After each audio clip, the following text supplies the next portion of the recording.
Good morning and welcome to another edition of Rethink Wealth. I'm your host, Kevin Thompson, investment specialist of White Rhino Financial. And today we're joined with our resident CFA, RICP, and guru in the retirement world, James McGlynn of Next Quarter Century. James, welcome as always. How are you today, sir?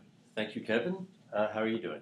I am doing fantastic as always. I am excited about retirement. I am excited about teaching others about retirement. And today I am here because there are some specific ages we want our clients to understand for retirement purposes. So James has brought us some information, and I'm going to ask him some questions about this. So James, talk to me about some important ages. For example, 55. Why is that important for some of our retirees?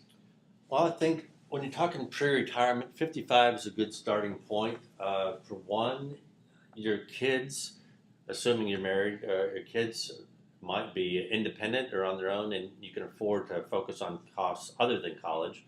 And therefore, you could probably look at the long-term care area, long-term care plan. People ask, when's a good time for that? That's probably a good time. Before then, you have to focus on college or house payments, mortgages, and then after that, you can look at long-term care. Another reason to look at age 55 is if you have a 401k and you leave employment, there's something called an SEPP where you can actually get money from your 401k plan early without the 10% penalty.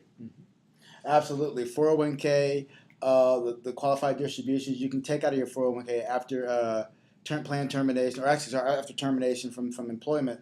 That's a definite opportunity for a person to grow and grab assets without having a 10% penalty. You're absolutely right there, James. Now, the age that everybody knows about, 59 and a half. Talk to me about that.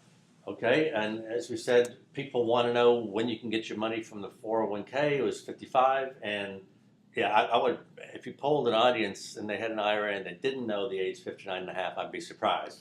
Because people said, now I can finally get it. Actually, for myself, I've got less than a year. So I'm intimately familiar with that as well. And that just means that you can access your IRA account without the 10% penalty.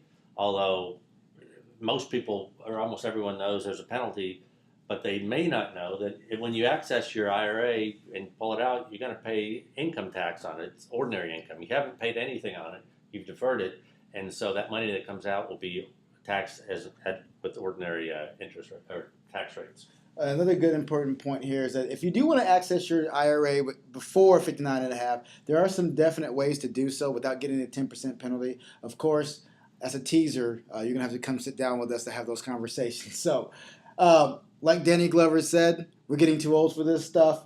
And this right here is another age in retirement that is very, very crucial, which is 62. James, talk to us about that age. Okay, as we said, most people know the 59 and a half milestone for IRAs. 62, a lot of people, when they get there, might know that that's when they can begin their Social Security payments.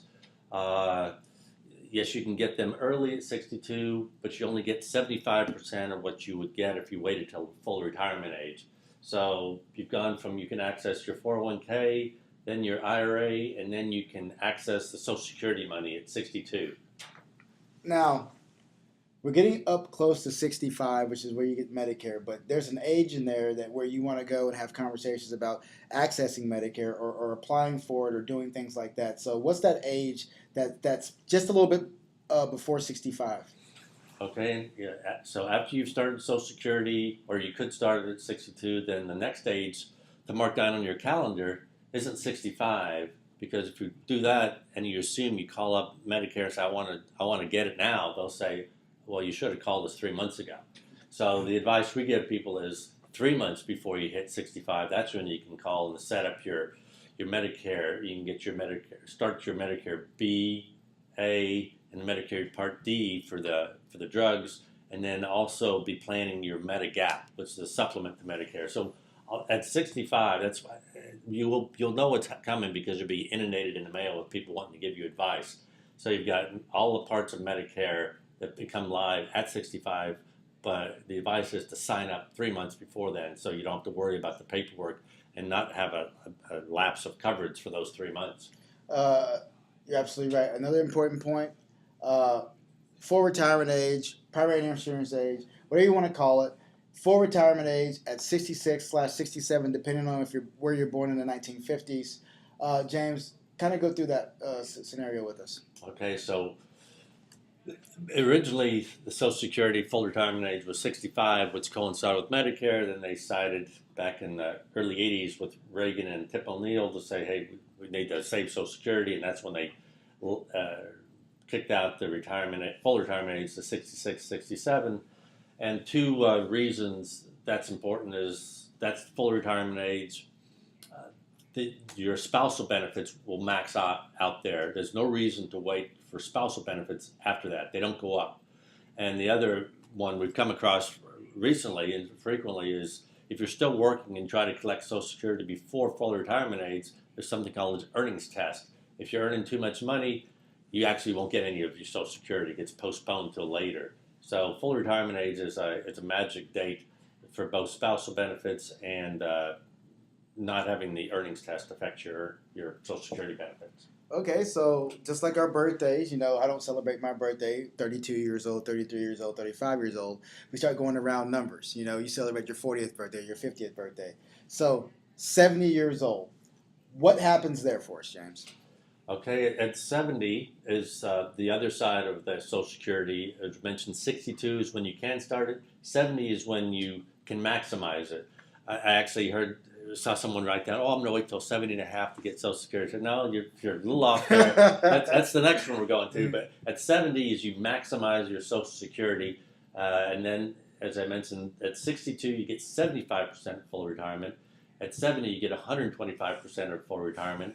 Actually, if you wait from 62 to 70, your monthly benefits go up 76%. So 70, if you can, and a high earner can wait till 70, they will maximize their Social Security monthly check for the rest of their life or for their spouse's life, because when one spouse dies, the check that remains is the highest check of those two. What you're talking about, James, sounds a lot to me like a deferred income annuity. I mean, as long as you defer it, you get higher benefits like mortality credit. So that sounds like a good deal for our clients. Now, 70 and a half, we have RMDs. What else can you tell us about that? Okay, as I mentioned, some people get confused with maximized Social Security at 77 and a half. 70 and a half is the opposite of the 59 and a half. At 59 and a half, you can access your IRA, but before then you have a 10% penalty. After 59 and a half, you don't. At 70 and a half, if you don't take your required minimum distributions, which are based on your life expectancy, they hit you in the head with a 50% penalty. I think people might mess up and they'll give you leniency, but you will be taking your RMDs. You will not say, I'll just take the tax on that, because that makes no financial sense. Absolutely. Take your RMDs. Question for you, James. Can you take those RMDs and put it into a Roth account? Now you're going advanced. No, wait. That's another conversation. Okay, the answer is no, but. Yeah, no, but exactly. So, a couple other ages. Now, like I mentioned to you before, if you get to a certain age, you no longer start celebrating the 70s or the 71s or the 72s. You kind of just go straight to the 80 or the 90 years old. So, the next age is 80 years old. James, talk to me about that. Well, I'll put it in there with the final stop as far as counting the ages, is, other than the Willard Scott kind. The 80 or 85 is if you bought a longevity annuity back in your 60s to defer your RMDs, then they'll probably start kicking in around then. I do send birthday cards to some clients on their birthdays and say, hey, 18 more years to go or 16 more years to go. So it gives them another reason to live longer. So 80, 85 is when your longevity annuities kick in. The latest you can have your longevity annuity kick in is age 85.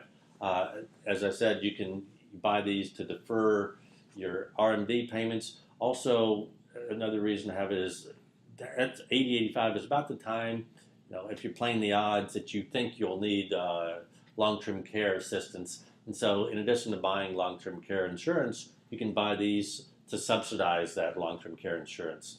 So, you might not need the money for much else besides some healthcare costs. Yeah, and you're referring to a qualified longevity annuity contracts, so you're absolutely right. That goes a little bit more in depth, and we'll have more conversations on those on different podcasts. So, James, hey, I appreciate it as always. You are a guru in this world, and we thank you so much for having you a part of our firm. If you have any questions, feel free to contact myself or James McGlynn, and we will definitely go over your situation. Thank you so much for the commentary again today, and as always, we appreciate your time. The information presented is from White Rhino Financial, and any content within should not be deemed as advice. This message has not been approved by Guardian Life, Park Avenue Securities, and White Rhino Financial. If you have any questions, please contact your financial representative with White Rhino Financial for assistance. And always remember to rethink wealth.